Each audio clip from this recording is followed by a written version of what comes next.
大家好，今個星期嘅法庭一周新聞重點落喺可伯夫婦嘅互毆案，聲稱因為喺精神科留醫而缺席上月底提堂嘅何太終現身法庭。一對情侶因為協助2019年中槍嘅健仔等人潛逃，承認妨礙司法公正罪被判囚。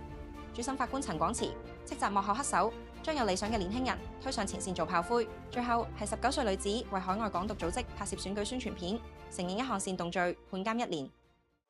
因接受電視台訪問時，金句百出嘅何太葉秀定、可伯何圈喺全城關注下，由恩愛夫妻變反目成仇。今年5月底，涉在當時屯門住所嘅升降機大堂大打出手，結果一同被控蓄意傷人罪。案件轉介區域法院等候排期審訊。何太上月底話，因為精神問題留院，未能應訊。佢日前終現身法庭，法官陳廣慈亦都非常關注佢嘅精神狀態。何太回應話，每分每秒頭都好暈。控方認為目前無需將夫婦2人嘅案件分拆處理。陳官押後何太案至明年1月13號，與可伯一齊再提訊。何太續准以5000蚊等條件保釋，法官更加叮囑佢盡快處理申請法援，勿再拖延。案件吸引大批市民到庭旁聽，唔單止旁聽席滿座，唔少市民更要擠喺法庭外。2019年中槍示威者健仔、曾志健等4人曾經潛逃超過1年半。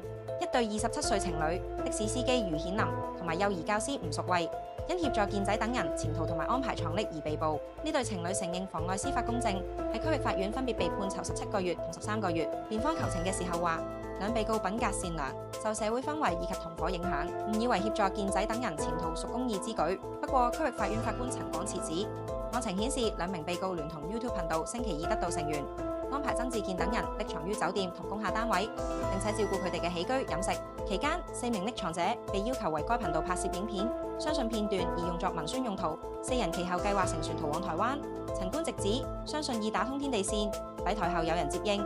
陳官斥責有幕後黑手將有理想嘅年輕人推上前線做炮灰，又批評兩名被告協助他人逃避法庭審判，行為屬衝擊同埋侮辱法治。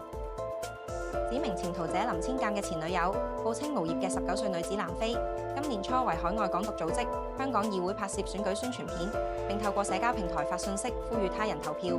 早前承認一項維護國家安全條例下嘅出於煽動意圖作出一項或多項具煽動意圖嘅作為罪。總裁判官蘇惠德判刑嘅時候，以16個月監禁為量刑起點，因涉案影片可構成廣泛傳播。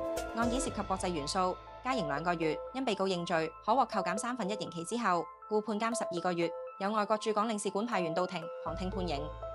今個星期嘅法庭重點新聞告一段落，下星期再會。